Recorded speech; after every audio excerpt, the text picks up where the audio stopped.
ನಮಸ್ಕಾರ, ಲೋಕದರ್ಶನ್ ಡಿಜಿಟಲ್ಗೆ ಸ್ವಾಗತ. ನಾನು ವಿದ್ಯಾ. ವಾಲ್ಮೀಕಿ ನಿಗಮದಲ್ಲಿ 187 ಕೋಟಿ ರೂಪಾಯಿ ಭ್ರಷ್ಟಾಚಾರದ ಆರೋಪದ ಹಿನ್ನೆಲೆಯಲ್ಲಿ ಸಚಿವ ಬಿ ನಾಗೇಂದ್ರ ಅವರನ್ನು ಸಚಿವ ಸ್ಥಾನದಿಂದ ವಜಾಗೊಳಿಸುವಂತೆ ಬಿಜೆಪಿ ನಾಯಕರು ಇಂದು ಒತ್ತಾಯಿಸಿದ್ದಾರೆ. ರೈತರಿಗೆ ಅನ್ಯಾಯ ಮಾಡುತ್ತಿರುವ ಕಾಂಗ್ರೆಸ್ ಸರ್ಕಾರಕ್ಕೆ, ಬಡವರ ಬಿಪಿಎಲ್ ಕಾರ್ಡ್ ರದ್ದು ಮಾಡುತ್ತಿರುವ ಕಾಂಗ್ರೆಸ್ ಸರ್ಕಾರಕ್ಕೆ ಸುಭಾಷ್ ಪಾಟೀಲ್ ಅವರು ವಿಷಯ ಪ್ರಸ್ತಾಪ ಮಾಡ್ಯಾರ. ನಾಗೇಂದ್ರ ಅವರ ರಾಜೀನಾಮೆ ಇದು ಮೊದಲೇ ಬೇಡಿಕೆ ನಮ್ದ. ಆದ್ರೆ ಭಾರತೀಯ ಜನತಾ ಪಾರ್ಟಿ ನಾಗೇಂದ್ರ ಅವ್ರ ರಾಜೀನಾಮೆಗೆ ಅಷ್ಟು ಹೋರಾಟ ಮಾಡ್ತಾ ಇದಾರೆ ಅಂತ ಯಾರು ತಪ್ಪು ಕಲ್ಪನೆ ಮಾಡ್ಕೋಬಾರ್ದು. ಇಡೀ ಸರ್ಕಾರ ಭ್ರಷ್ಟಾಚಾರದಲ್ಲಿ ಮುಳುಗಿ ಹೋಗಿದೆ. ಸಿದ್ದರಾಮಯ್ಯ ಅವರು ಮುಖ್ಯಮಂತ್ರಿ ಆದ್ಮೇಲೆ ಅವ್ರದ್ದು 3 ವರ್ಷ, ಮತ್ತೆ ಈಗ ಹೊಸ ನೈ honeymoon period D K Shivakumar ಅವ್ರ ಸರ್ಕಾರ, ಎರಡೂ ಸರ್ಕಾರ ಕೂಡಿ ಭಾರತ ದೇಶದಲ್ಲಿ ಇರುವಂತ ಎಲ್ಲಾ ಭ್ರಷ್ಟಾಚಾರಿಗಳಿಗೆ ಹಿಂದಾಕಿ ಎಲ್ಲಾ ರೆಕಾರ್ಡ್ ಮುರಿದ ನಮಗಿಂತ ಮುಂದೆ ಹೋಗುವಂತ ಶಕ್ತಿ ಯಾರ ಕಡೆ ಇಲ್ಲ ಅಂತ ತೋರಿಸ್ಕೊಡುವಂತ ಕೆಲಸ ಈ ಸರ್ಕಾರ ಮಾಡ್ತಾ ಇದೆ. ನಾಗೇಂದ್ರ ಅಂತ ವ್ಯಕ್ತಿ ಮೇಲೆ ಸಿಬಿಐ ಕೇಸ್ ಇದೆ. ಇವರ 187 ಕೋಟಿ ಹಣ ಹಗರಣ ಆಗಿಂದ ಸಿದ್ದರಾಮಯ್ಯ ಅವರು ಒಪ್ಕೊಂಡಿದ್ದಾರೆ, ರಾಜೀನಾಮೆ ಕೊಟ್ಟಿದ್ದಾರೆ.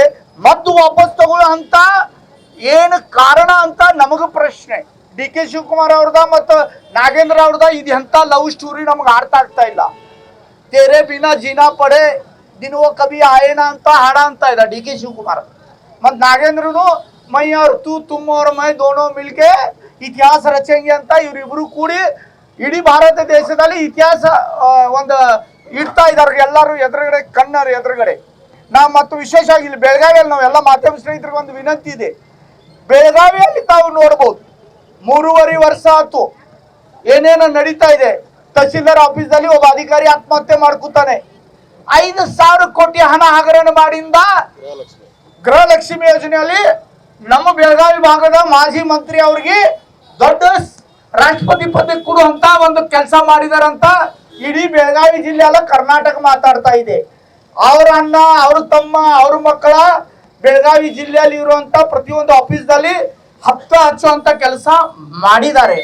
ಏನೇ ಆಗ್ಬೇಕಾದ್ರೆ ನಮ್ಮ ವಿಧಾನ ಪರಿಷತ್ ಸದಸ್ಯ ಅವರ ಗಮನದಲ್ಲಿ ತಂದ PDOsಗಳ ಕೆಲಸ ಮಾಡ್ತಾ ಇದ್ದಾರೆ. ಗ್ರಾಮ ಪಂಚಾಯತ್ ಇಂಟರ್ಫಿರೆನ್ಸ್, ಜಿಲ್ಲಾ ಪಂಚಾಯತ್, ತಾಲೂಕು ಪಂಚಾಯತ್ ಇಂಟರ್ಫಿರೆನ್ಸ್. ನಂದು ಒಂದೇ ಒಂದು ಮಾಧ್ಯಮ ಸ್ನೇಹಿತರಿಗೆ ವಿನಂತಿ ಇದೆ. ಸಂಜಯ್ ಪಾಟೀಲ ಬಿಜೆಪಿ ಅಂತ ಟೀಕೆ ಮಾಡ್ತಾ ಇದ್ದಾನಂತಲ್ಲ, ನಂದು ಚಾಲೆಂಜ್ ಇದೆ. ಚಾಲೆಂಜ್ ಕಳೆದ 75 ವರ್ಷದಾಗ ಎಷ್ಟೋ ಮಂದಿ ಶಾಸಕರಾಗಿ ಹೋಗಿದ್ದಾರೆ ಇಲ್ಲಿ ಬೆಳಗಾವಿ ತಾಲೂಕದಲ್ಲಿ. ಅವ್ರಿದ್ದಾಗ ಎಷ್ಟು ಕ್ಲಬ್ಗಳು ಇದ್ದು, ಎಷ್ಟು ಜುಗಾರ ಅಡ್ಡೆ ಇದ್ದು, ಎಷ್ಟು ಶರೆ ಅಂಗಡಿ ಇದ್ದು, ಮತ್ತೆ ಈಗ ಎಷ್ಟು ಕ್ಲಬ್ ಇದಾವೆ, ಎಷ್ಟು ಶರೆ ಅಂಗಡಿ ಇದಾವೆ, ಎಷ್ಟು ಜುಗಾರ ಅಡ್ಡೆ ಇದಾವು. ಮತ್ತೊಂದು ನಾ 10 ವರ್ಷ ಶಾಸಕ, BI ಪಾಟೀಲ್ 20 ವರ್ಷ ಶಾಸಕ, ಮನೋಹರ್ ಕಿಡಿಯಕರ್ 5 ವರ್ಷ ಶಾಸಕ, ಅಭಯ್ ಪಾಟೀಲ್ ಅಂತ ಈಗ 4ನೇ ಪೀರಿಯಡ್ ಇಲ್ಲಿ ಶಾಸಕರಾಗಿ ಕೆಲಸ ಮಾಡ್ತಾ ಇದ್ದಾರೆ. ಆ ಬೆಳಗಾವಿ ತಾಲೂಕದಲ್ಲಿ ನಾವು ರೈತರದ್ದು ಎಷ್ಟು ಹೊಲ ಖರೀದಿ ಮಾಡೀವಿ ಇದ್ರದ್ದು ಲೆಕ್ಕ ತಗೋರಿ. ಮತ್ತೆ ಈಗ ಎಷ್ಟು ಹೊಲಗಳು ಖರೀದಿ ಆಗ್ತಾ ಇದಾವು, ಎಷ್ಟು ಧಾಬಾಗಳು ನಿರ್ಮಾಣ ಆಗ್ತಾ ಇದಾವು. ಮತ್ತು ಧಾಬಾಗಳು ಯಾಕಂದ್ರ ನಮ್ಮ ವಿಶೇಷವಾಗಿ ಬೆಳಗಾವಿ ತಾಲೂಕದಲ್ಲಿ ಇರುವಂತ ನಮ್ಮ ಮರಾಠಿ ಹುಡುಗರಿಗೆ ಅಂತ ಟಾರ್ಗೆಟ್ ಮಾಡ್ತಾ ಇದ್ದಾರೆ. ಶೆರೆ ಕುಡಿಸೋದ, ಧಾಬಾ ಮೇಲೆ ಊಟಕ್ಕೆ ಹಾಕೋದ, ಅವ್ರಿಗೆ ನಶೆದ ಲತ್ ಹಚ್ಚಿ ಅವ್ರಿಗೆ ದಾರಿ ತಪ್ಪಿಸುವಂತ ಕೆಲಸ ಈಗಿನ ಕಾಂಗ್ರೆಸ್ ರಾಜಕಾರಣಿಗಳು ಮಾಡ್ತಾ ಇದ್ದಾರೆ. ಇದು ಕೂಡ ನೀವು ಗಮನ ಸಲ್ಲಿಸಬೇಕಂತ ನನ್ನ ಮಾಧ್ಯಮ ಸ್ನೇಹಿತರಿಗೆ ವಿನಂತಿ ಇದೆ. ಇಂಥ ಸರ್ಕಾರ ತಮಗೆಲ್ಲ ಗೊತ್ತಿದೆ. ಯಾರು ಹೇಳೋದೇನ ಅದು ತಗೊಂಡ್ರೆ ಅದು ವಿಷಯ ಬಿಡ್ತೀರಿ, ಮತ್ತೆ ಅದ್ರ ಮೇಲೆ ಚಾಲು ಆಗ್ತೈತಿ. ಸಂಜಯ್ ಪಾಟೀಲ್ ಬಾಯ್ ಅಂದ್ರೆ ಹರಕ್ ಬಾಯ್ ಅಂತ ಮೊದಲು ನೀವು ಮಾತಾಡ್ತೀರಿ. ನನ್ನ ಗಾಡಿಗೆ ಒಮ್ಮೆ ಬ್ರೇಕ್ ಹೋದ್ರೆ ಗಾಡಿಗೆ ಸ್ಪೀಡ್ ಇದಾಗೋದಿಲ್ಲ. ಅದಕ್ಕೆ ನೀವು ತಿಳ್ಕೊರಿ, ಸಮझने वाले को इशारा काफी है और बेलगाम की मीडिया सबसे होशियार है. ಅದಕ್ಕೆ ನಾ ಏನು ಹೇಳೋದು ಅವಶ್ಯಕತೆ ಇಲ್ಲ ಯಾರಂತ. ನನ್ನ ಹೆಸರು, ನಾನು ಬಾಯಲ್ಲಿ ಹೆಸರು ಕೀಳು ಅಂತ ನಿಮ್ಗೆ ಅವಶ್ಯಕತೆ ಇಲ್ಲ. ಬೆಳಗಾವಿದವ್ರು ಎಲ್ಲ ರಾಜಕಾರಣಿ ಜನರ ಜಾತಕ ಯಾರ ಕಡೆ ಇದ್ರ ಅಂತ ನನ್ನ ಮಾಧ್ಯಮ ಸ್ನೇಹಿತರ ಕಡೆ ಇದೆ. ರಾಹು ಎಲ್ಲಿದ, ಕೇತು ಎಲ್ಲಿದಾನ, ಯಾರು ಮನೆಯಾಗ ಏನ್ ನಡೀತಾ ಇದೆ ಎಲ್ಲ ನಿಮ್ಗೆ ಗೊತ್ತಿದೆ. ನಾಗೇಂದ್ರ ರಾಜೀನಾಮೆ ಅಂತ ಇದೇನೇ ಇದೆ. ಆದ್ರೆ ಬೆಳಗಾವಿ ತಾಲೂಕದಲ್ಲಿ, ಬೆಳಗಾವಿ ಜಿಲ್ಲೆಯಲ್ಲಿ ನಡೀತಂತ ರಾಜಕೀಯ ಕೂಡ ಬೆಳಗಾವಿಗ ಕಲಂಕ ತರುವಂತ ಕೆಲಸ ಇಲ್ಲಿರುವಂತ ಜನಪ್ರತಿನಿಧಿಗಳು ಮಾಡ್ತಾ ಇದ್ದಾರೆ. ಇದ್ರ ಬಗ್ಗೆನೂ ಕೂಡ ವ್ಯವಸ್ಥೆ ಆಗ್ಬೇಕು. ಅದಕ್ಕೆ ನಾವು ಭಾರತೀಯ ಜನತಾ ಪಾರ್ಟಿ ಎಲ್ಲ ಕಾರ್ಯಕರ್ತರ ಕಳೆದ 3-4 ದಿವಸ ಹೋರಾಟ ಮಾಡ್ತಾ ಇದೀವಿ. ಇದು ಹೋರಾಟ ಮೀಡಿಯಾಗ ತೋರ್ಸಾಕ, ಜನರಿಗೆ ತೋರ್ಸಾಕಲ್ಲ. ಈ ಹೋರಾಟ ಮುಖಾಂತರ ಜನರಿಗೆ ಜಾಗೃತಿ ಮಾಡುವಂತ ಕೆಲಸ. ಕುಕ್ಕರ್ 200-400 ರೂಪಾಯಿದ ನಿಮ್ಗೆ ಡಬ್ಬಿ ಬರ್ಬೋದು, ಮತ್ತೇನೇನೋ ಬರ್ಬೋದು. ಗೃಹಲಕ್ಷ್ಮಿ ಯೋಜನೆ 5,000 ಕೋಟಿ ಮನ್ಯಾಗ ಬಂದ ಮೇಲೆ ಎಷ್ಟು ಕುಕ್ಕರ್ಗಳು ಬರ್ಬೋದ್ರಿ, ಎಷ್ಟು ಡಬ್ಬಿಗಳು ಬರ್ಬೋದು?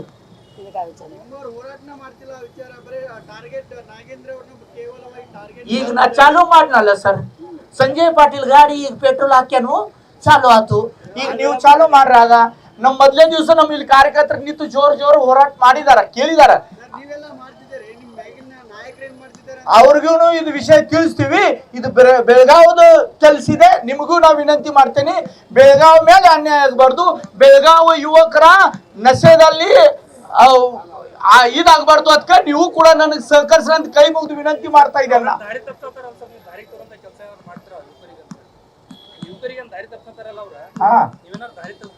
ನಾ ಸ್ಕೂಲ್ ಕಾಲೇಜ್ ನಡೆಸ್ತೇನೆ, ನಾ ಮತ್ತೇನ್ ನಂತ ಈ ಸರ್ಟಿಫಿಕೇಟ್.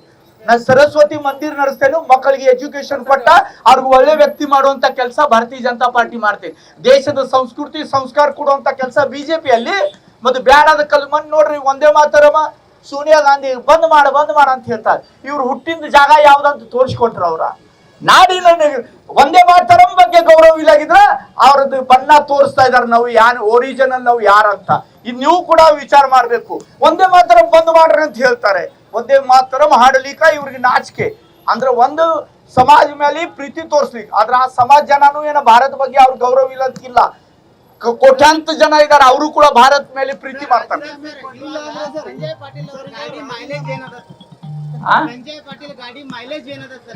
ಸರ್, ನನ್ನ ಗಾಡಿದಾಗ ಪೆಟ್ರೋಲ್ ಹಾಕೋದು ಅವಶ್ಯಕತೆ ಇಲ್ಲ, ಅದು ಆಟೋಮೆಟಿಕ್ ಚಾರ್ಜ್ ಆಗ್ತೈತಿ. ಎಷ್ಟು ಗಾಡಿ ರನ್ ಮಾಡ್ತೇನೋ ಅಷ್ಟು ಚಾರ್ಜ್ ಆಗ್ತೈತಿ. ಈ ಹೋರಾಟ ಇನ್ನೂ ತೀವ್ರ ಸ್ವರೂಪ ಧಾರಣ ಮಾಡ್ತಿತ್ತಂತ ಈ ಸಂದರ್ಭದಲ್ಲಿ ಹೇಳಿ.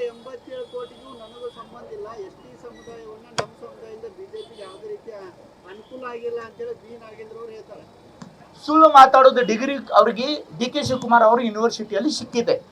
ನಮ್ಮ ಹೊಸ ಕುಲಗುರು ಬಂದ DK ಶಿವಕುಮಾರ್, ಭ್ರಷ್ಟಾಚಾರ ಯೂನಿವರ್ಸಿಟಿದ ಕುಲಗುರುಗಳು ಅವರ. ಇಡೀ ಭಾರತ ದೇಶ ಅವ್ರಿಗೆ ಹೇಳ್ತಾರೆ ಭ್ರಷ್ಟಾಚಾರದ ಕುಲಗುರು ಅಂತ. ಆ ಕುಲಗುರು ಕಡ್ದ ಅವ್ರಿಗೆ ಸರ್ಟಿಫಿಕೇಟ್ ಸಿಕ್ಕೈತಿ, ನೀ ಏನು ಭ್ರಷ್ಟಾಚಾರ ಮಾಡಿಲ್ಲ ಅಂತ. ಅವ್ CBI ಹುಚ್ಚ, ಕೋರ್ಟ್ ಹುಚ್ಚ, ನಮ್ಮ DK ಕಾಕ ಒಬ್ಬ ಶಾನ್ಯ. ಅವ್ ಹೇಳಿಂದ ಕರೆ ಸುಳ್ಳು ಮಾತಾಡಿಲ್ಲ. ಸುಳ್ಳು ಮಾತಾಡೋದೊಂದು ನೀತಿ ಮಿತಿ ಇರ್ತೈತ್ರಿ ಸರ್. ಮತ್ತೆ ನಾವು ನಾಗೇಂದ್ರ ಬಗ್ಗೆನೂ ಯಾಕೆ ಮಾತಾಡ್ತಾ ಇದೀವಿ, ಬೇರೆ ಮಂತ್ರಿಗಳ ಬಗ್ಗೆ ಯಾಕೆ ನಾವು ಇದು ಮಾಡ್ತಾ ಇಲ್ಲ? ನಾವು ನಾಗೇಂದ್ರ ಬಗ್ಗೆನೂ ಯಾಕ, ಅವೇನು ನಮ್ದು ವೈಯಕ್ತಿಕ ಏನು ಕೆಟ್ಟ ಮಾಡ್ಯಾರ. ಆದ್ರ ಏನು ಕೆಟ್ಟ ಕೆಲಸ ಮಾಡಿದಾರು, ತಪ್ಪು ಮಾಡಿದಾರು, ಅದ್ರದ್ದು ಎಲ್ಲರ ಎದುರುಗಡೆ ನಾವು ಕಣ್ಣೆ ನೋಡ್ತಾ ಇದ್ದೀವಿ. ಅದಕ್ಕೆ ಅವ್ರಿಗೆ ಶಿಕ್ಷೆ ಆಗ್ಬೇಕಂತ ನಮ್ಮ ಬೇಡಿಕೆ. ನಮಸ್ಕಾರ. ಧನ್ಯವಾದ. ಹೋರಾಟಗಾರರ ತಾಳ್ಮೆಯನ್ನ ಈ ಸರ್ಕಾರ ಪರೀಕ್ಷೆ ಮಾಡಬಾರ್ದು. ಯಾಕಂದ್ರೆ ರಾಜೀನಾಮೆ ಕೊಡ್ಬೇಕಂತೇಳಿ ಇವತ್ತು ಎಲ್ಲಾ ಜಿಲ್ಲಾ ಕೇಂದ್ರಗಳ ಅಹೋರಾತ್ರಿಗಳು ಧರಣಿಗಳು ನಡೆದಾವ. ಸದನದಲ್ಲಿ ಕೂಡ ನಮ್ಮ ಶಾಸಕರು ಕೂಡ ಹೋರಾಟವನ್ನ ಮಾಡ್ತಾ ಇದಾರ. ಕಳಂಕಿತ ಸಚಿವರನ್ನ ಇಟ್ಕೊಂಡು ಈ ರಾಜ್ಯದಲ್ಲಿ ಸರ್ಕಾರ ಮಾಡಬಾರ್ದು, ಮತ್ತು ತಕ್ಷಣ ಆ ಕಳಂಕಿತ ಸಚಿವರನ್ನ ಸರ್ಕಾರದಿಂದ ವಜಾ ಮಾಡ್ಬೇಕಂತ ನಾವು ಆಗ್ರಹವನ್ನ ಮಾಡ್ತೀವಿ.